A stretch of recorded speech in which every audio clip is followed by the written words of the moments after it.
Hey learners, welcome back to e-learning platform of GS College of Commerce Vaida. This lecture is for BCom 5th semester for subject Indian Economy.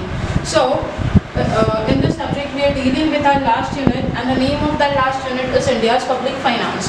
So, before moving towards the various topics under this unit, we will see the introduction to this topic. So, let's see the meaning of public finance. When we talk about the term public finance, so it includes two words, that is public and the finance. So here the public refers to the authority, the government authority, okay. It may be central government, it may be local government, it may be state government. And finance refers to the funds. Okay, so public finance is a subject which deals with the management of the funds of public authorities. Okay. Recently on the 1st February budget has been presented, and in that budget we have seen that the estimation of the various expenditure that government is going to make has been given. The estimation of income that government is going to have in future was also there in the budget, and how much debt is going to be there, how much amount is going to be collected through the debt was also estimated in that budget. So that budget was one of the components of public finance, in which information about the public expenditure, public revenue, public debt, etc. has been given. So basically when we talk about the public finance, so it is nothing but the management of the finance of the public authority, which may be central government, which may be state government or the local government. Now let's see the definition of the public finance, which is given by Untitled. So what he says about public finance? He says public finance deals with income and the expenditure of public authority, and with the manner in which one is adjusted with the another. So in his definition he is saying that public finance is an area which deals with the income and the expenditures of the public authorities. Here again the public authority refers to the central government, state government and the local authorities, and with the manner in which one is adjusted with the another. Means how the income is adjusted with the expenditure, what are the various sources of income that the government has, and out of that sources how the income is collected and how that income is utilized for making various expenditure. Okay, so which means with the manner in which one is adjusted with another. So this way Hugh Dalton has explained the meaning of public finance in his definition. So when we talk about the public finance, so it is basically having four elements under its area, under its scope. What are those elements? First one is public expenditure, second one is public revenue, third one is public debt, and fourth one is public administration. So we are going to discuss all this in detail in our further chapter that we are going to discuss under this fourth unit. So now we will see the meaning of all these terminologies in short. So first one is public expenditure over here. So public expenditure refers to the expenditure of government, which is made on the various purposes for the growth and the economic development of the country, as well as the growth of the society and fulfilling the general needs of the general public. That is known as public expenditure. The second one is public revenue. So public revenue here refers to the revenue collected by the government or public authority by various sources. Now the basic two sources of the revenue for the government is the tax and the non-tax revenue. When we talk about the taxation, so of course it comprises many tax like corporate tax, income tax, then GST, etc. Okay, and when we talk about the non-tax revenue, so non-tax revenue is earned by government in form of fees, penalties, and registration fees, etc. So these are the sources of non-tax revenue, and one of the major sources of non-tax revenue is the profit of public sector undertakings. Okay, so this is all about public revenue. Next one is public debt. See, when we talk about the public debt, so it is basically a kind of debt which is taken by government. Okay, which the government owes to some other institution, country, or external institution or internal institution. Basically, in developed countries, what we see is this expenditures are more than revenue, and in order to fulfill this expenditure, the government has to borrow amount, and the amount that is government borrow to fulfill its expenditure is known as public debt. This public debt can be collected from external sources as well as internal sources. When we talk about the internal sources, so it refers to the banks and the financial institutions lying within the country, okay, and the treasury bond that it issues, the loan taken from the RBI, etc. Okay, and then when we talk about the external debt, so it refers to the debt taken from the external sources like world institution, IMF, World Bank, etc. or the other countries. Okay, so this is the meaning of public debt. The next one is public administration. So when we talk about the management of all these three above given factors, that is public expenditure, public revenue and public debt. So management and the implementation of all these things is done by the public administration. Public administration involves various bodies like finance ministry, which is associated with the work of preparation of budget, which constitute all these matters like public expenditure, public revenue, public debt, etc.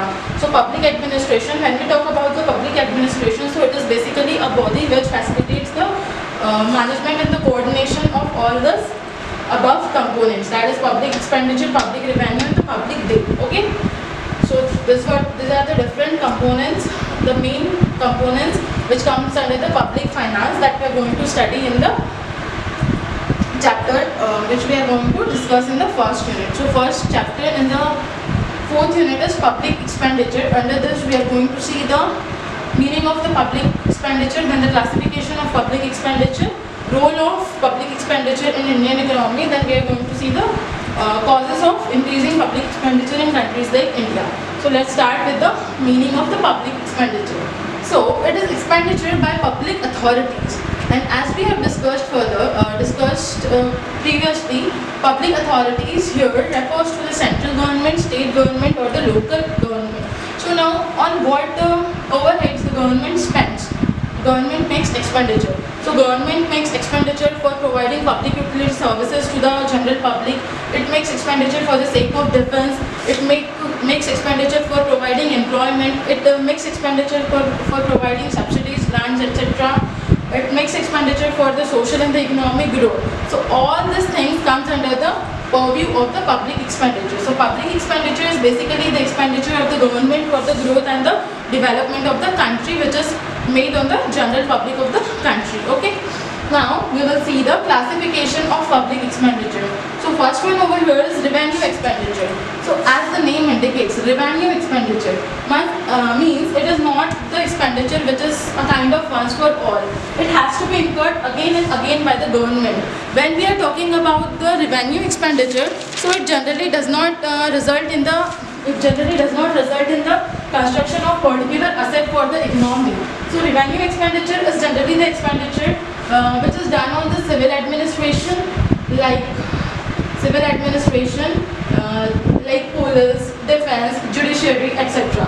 So this kind of expenditure is known as revenue expenditure, and it's important for the sake of maintaining peace in the society, for sake of maintaining the law and order in the society. Okay, because the bodies like police and judiciary is important for maintaining law and order in the society. So revenue expenditure in short is the expenditure which is not done for once in a while. It is incurred again and again, and it doesn't result in the creation of certain assets in the economy. The second one is capital expenditure. When we are talking about the capital expenditure, so as the name indicating capital, it is done for once in a while, and it is a kind of expenditure which creates certain kind of asset in the economy. Like if the expenditure is being incurred by the government for multi-purpose project like building of waterways, building of bridges on river, or building of highways, road construction, etc. So all the expenditure which are incurred for all this purpose, which leads to the creation of some kind of asset in the economy which can help in economic growth and development, is known as capital expenditure. And as I've said earlier, capital expenditure is a kind of expenditure which is incurred once for all. Okay, the next one is transfer expenditure. When we talk about the transfer expenditure, so transfer expenditure is basically the expenditure which is incurred by government on the different sections of society. But when we are talking about the transfer expenditure, so when the government makes transfer expenditure, so it doesn't get anything in the return. means it doesn't get any kinds of goods and services in the return. Okay, so when we talk about the transfer expenditure, so it basically constitutes of old age pension, sickness benefit, unemployment allowance, etc. Okay, so when we talk about the transfer expenditure, so it's a kind of expenditure which does not for which the government doesn't get anything in the return. It just has to spend amount of it for the sake of social welfare. Okay, like old age pension, sickness benefit, etc. The next one is non-transfer expenditure.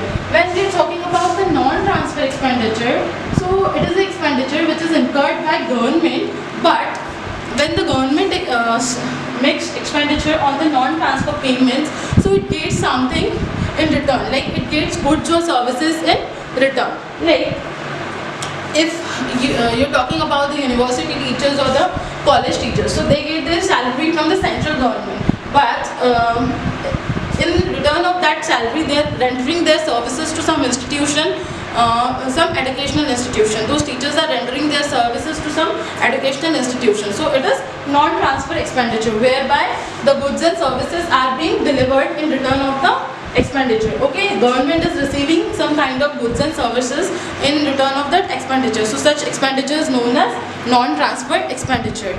Now when the next one is developmental expenditure.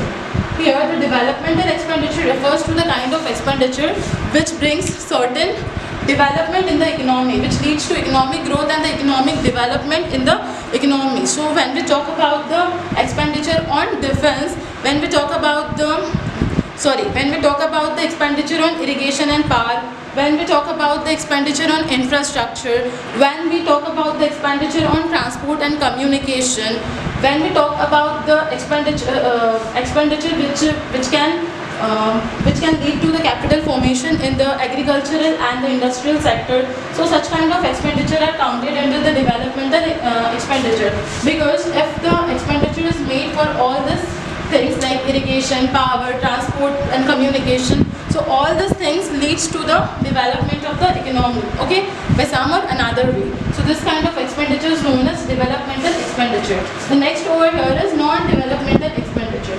When we talk about the non-developmental expenditure, so these are the kind of expenditure which does not bring any development in the economy. Like if you are making the payment to the civil administration, so what will happen? Will it add to creation of some asset? Of course not. You are paying salary to the police, you are paying salary to the judges. So will it add to the economic development? Of course not. Okay. So it's not going to lead to some kind of development in the economy. So it's a kind of non-developmental expenditure. If we are talking about the expenditure on what's there? When we take the loans, when we borrow the debts from some institution, either internal or external, so on that date we have to pay certain interest. Means the government of our country has to pay some amount of interest on those loans or the debts that has been taken by it. So when it pays the interest on all those kind of debts, so does it lead to the economic development in the country? No. Does it lead to formation of some kind of asset in the economy? No. So it means the interest on interest on that debt is also a kind of non-developmental expenditure. So basically the non-developmental expenditure is the expenditure which is made by the government, but it doesn't lead to any kind of development in the economy. Okay.